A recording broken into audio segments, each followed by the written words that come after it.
and they have energy, uh, and They're yet, good. Like even they like, cause my son's smaller, and like the middle school kids and everybody, they just trickle down. So whatever it is like that you do to show up for them, it trickles down. yeah, You know what I mean? Like when Mari's around, they'll take him under their wing. They'll give him time, and things that normally the big kid wouldn't do. yeah, You know what I'm saying? Which is so different in this place than what I see from other youngsters their age. So it's dope. yeah, man. And I think like if you talk to any of our youth leaders at the church and ask them why they decided to help out, what they're going to tell you is that somebody in their life did this for them.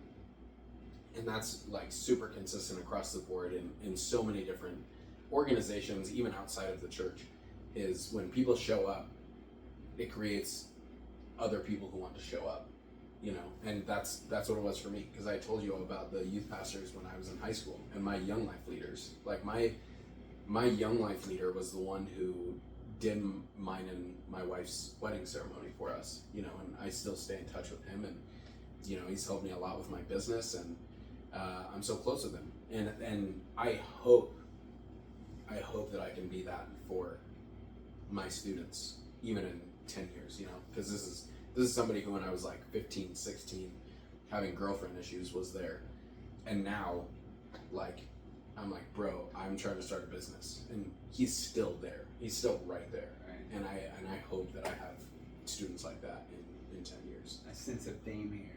So even from that, and then even into adulthood with the guy in Germany taking an interest in showing up. Yeah.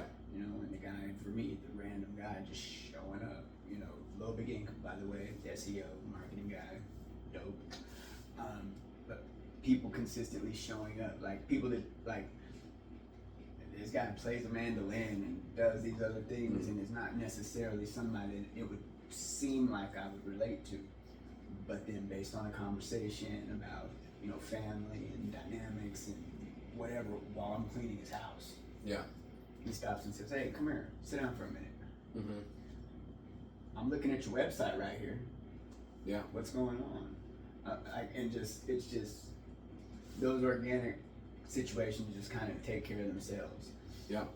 And you pretty much answered the next question that I had, which was, what impact do you hope to have on the kid? Or maybe not, you kind of told me how it goes, but what is the lasting impact that you would hope to have on them, and or what is the impact that they have on you? Oh man, those are great questions. The impact that I want to have, this one's hard because it is honestly, I feel like, shifted and changed a lot over the past few years, because I grew up in a very, very evangelical setting. So it was very much about like, go save the world, go save the nations, which is really hard for me, because that turned into me carrying the weight of the entire world's salvation on my shoulders. Right. And feeling like every interaction that I had to have with somebody was about A mission. was to save their soul. Even one of my best friends, who isn't a Christian, like he called me out for that. He was like, "Hey, when I told you that I wasn't a Christian, like you started to treat me differently," and that was like a dagger to my heart.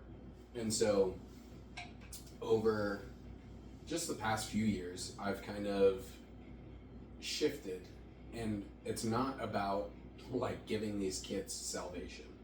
If I have a student who's like, "Hey, I want to give my life to Christ," I'm absolutely going to celebrate with them, and I'm going to encourage them to get baptized, and I'm going to pray with them, and I'm going to love them. Even if a kid doesn't believe in Jesus, doesn't believe in God, I'm still going to pray around them. I'm still going to teach them the Bible, because that's brought me so much life, and I think that it can do that for them. But ultimately, my goal is not to bring them salvation. My goal is to look like Jesus in front of them, and to be there for them, and to just hold them with open hands, and to make them feel loved, safe, and seen, and to encourage them in the things that they're doing, and to just be there.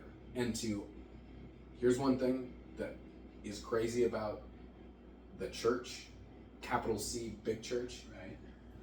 is that they oftentimes want the rest of the world to shut down and just focus on the church or their religion.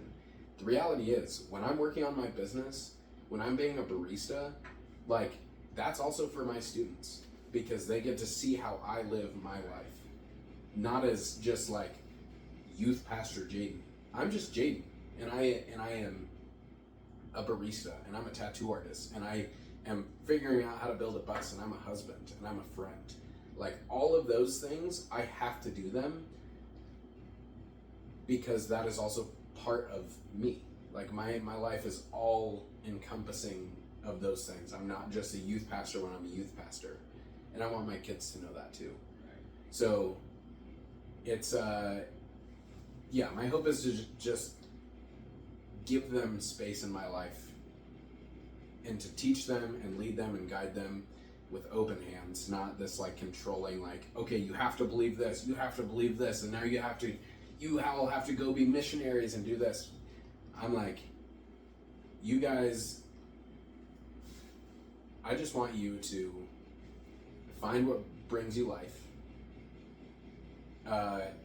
Look at how that affects your heart. Like, how did God create you? What did He create you to do? Are you good at art? Are you super smart? We have a kid who's like rocket scientist smart. Like, are you like him? We have another gal who's she's gonna be a senior this year, and I think she's gonna go to college for engineering. It's like, did God create you to do that? Does that bring you life? You know, kind of like this idea that we're talking about. You're like, being an electrician doesn't bring you life, right? But being creative, having these conversations does. Right. And I want to guide kids in that. Like, what were you created to do?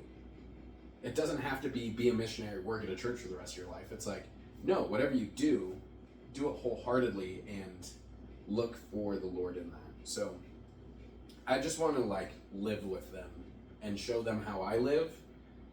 Not that I live perfectly, but I have hope in something, and I have something that guides me and that does feel like a firm foundation, and I want that for them. And there's intention with it. Yeah, there's intention. And I don't need them to call themselves a Christian. If they do, like, I'll celebrate with them, and I'll, you know, when they're in college and they're deconstructing their faith, like, I will be there. And if they deconstruct out of it, I'll be sad for them, and I'll continue to treat them the exact same and love them exactly how they are, because that's what we're meant to do, you know. And I think the way that they've impacted me is just being hyper aware of how I live, because, you know, they're accountability a little bit. Yeah, a little bit, which it's not like, you know, it's not like they're at my job all the time. It's not like any of them have even... But there's the opportunity that you know somebody that you care that in a sense may or may not emulate or see you it's a responsibility. Yeah, absolutely. Maybe not accountability, but there is a responsibility. Yeah, I want to show up the same at Sweet Bloom as I do at my youth group, and I want people to recognize that, maybe not for my own sake, but because I want that integrity. You know, because it's just Jadon is Jadon, whether he's tattooing, whether he's at Sweet Bloom, or whether he's at youth group. And I mean, for me personally, all of that is rooted in my faith, and I try to make it that way. And it's not easy, but it does help me with integrity.